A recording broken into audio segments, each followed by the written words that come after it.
جو پالتو جانور ہیں جن کا ہم دودھ یا گوشت استعمال کرتے ہیں، تو بھائی اس سے تو ہمارا روزگار جڑا ہوا ہے.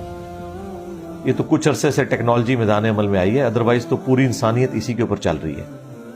آج بھی بچے دودھ کے اوپر بڑے ہوتے ہیں.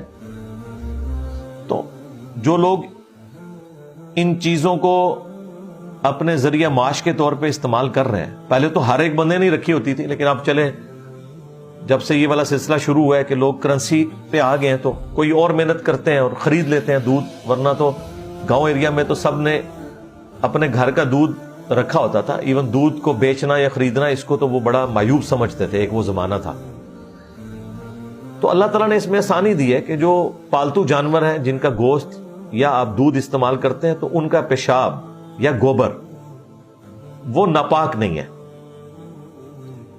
وہ کپڑوں کو لگا ہو تو آپ کی نماز درست ہے. البتہ ایک وہ اسمیل والا ایشو ہے، اس کو اوائڈ کیا جا سکتا ہے کسی حد تک. ایون آپ کپڑے بھی چینج کر لیں تب بھی ان بندوں کے جسم سے بھی اسمیل وہ آ رہی ہوتی ہے، اس کا تو کوئی علاج نہیں ہے. تو جو لوگ بھیڑ بکریاں چرانے والے لوگ تھے عرب کے، تو کیا وہ اپنے ساتھ دو دو تین تین جوڑے لے کے نکلتے تھے؟ نہیں. آپ حدیث اٹھا کے دیکھ لیں، صحیح مسلم میں حدیث ہے کہ بکریوں کے باڑے میں بھی آپ نماز پڑھ سکتے ہیں. اب بکریوں کا باڑا جہاں بکریاں آپ نے پالی ہوئی ہیں تو اس میں تو کوئی 1 انچ جگہ بھی نہیں آپ کو ملے گی جہاں ان کی مینگنیاں یا پیشاب نہ ہو. اس پہ نماز بھی درست ہے. ٹھیک ہے، یہ صرف امام حنیفہ رحمۃ اللہ علیہ کا موقف ہے کہ یہ جو جانور ہیں پالتو جانور، ان کا گوبر یا پیشاب نجس ہے. لیکن انہوں نے بھی ایکسٹریم وہ رویہ نہیں اختیار کیا. وہ کہتے ہیں یہ نجاست خفیفہ ہے، ہلکی نجاست ہے. باقی کے لیے تو وہ 1 درہم کی مقدار بتا رہے ہوتے ہیں نا، اس کے لیے 1 درہم نہیں ہے. وہ کہتے ہیں اگر آپ کی قمیض کے اوپر لگا ہے دامن پہ تو دامن کے 4 حصے کریں، 1 حصہ اتنا بنتا ہے. اتنا بھی پیشاب لگ جائے نا تو وہ کہتے ہیں بالکل نماز درست ہے.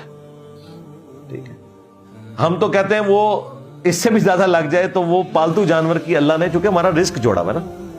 ایندھن بھی گوبر سے ہوتا ہے، آج تک گوبر استعمال ہو رہا ہے. پہلے تو ہوتا ہی یہ تھا. تو اب جو لوگ وہ تھاپیاں لگایا کرتے تھے تو وہ اپنے کپڑوں کا، ان کے تو ناخنوں میں بھی یہاں پھنس جاتا تھا.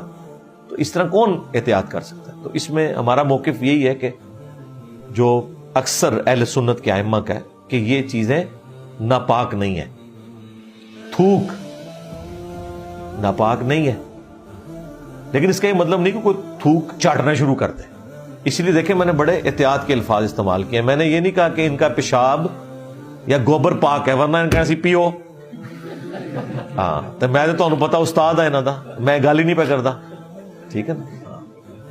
خیر وہ بھی کہتے تو میں کہتا تھوک بھی پاک ہے.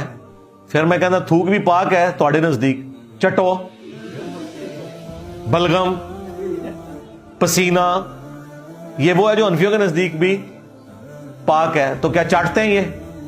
تو کہیں گے نہیں جی پاک کا مطلب یہ تو نہیں کہ چاٹا جائے. سرکار اوتھے بھی کسی پالتو جانور کا پیشاب یا گوبر اس کے ساتھ کوئی ایسا ایشو ہے تو اس کا یہ مطلب نہیں کہ اسے آپ کھانا شروع کرتے ہیں.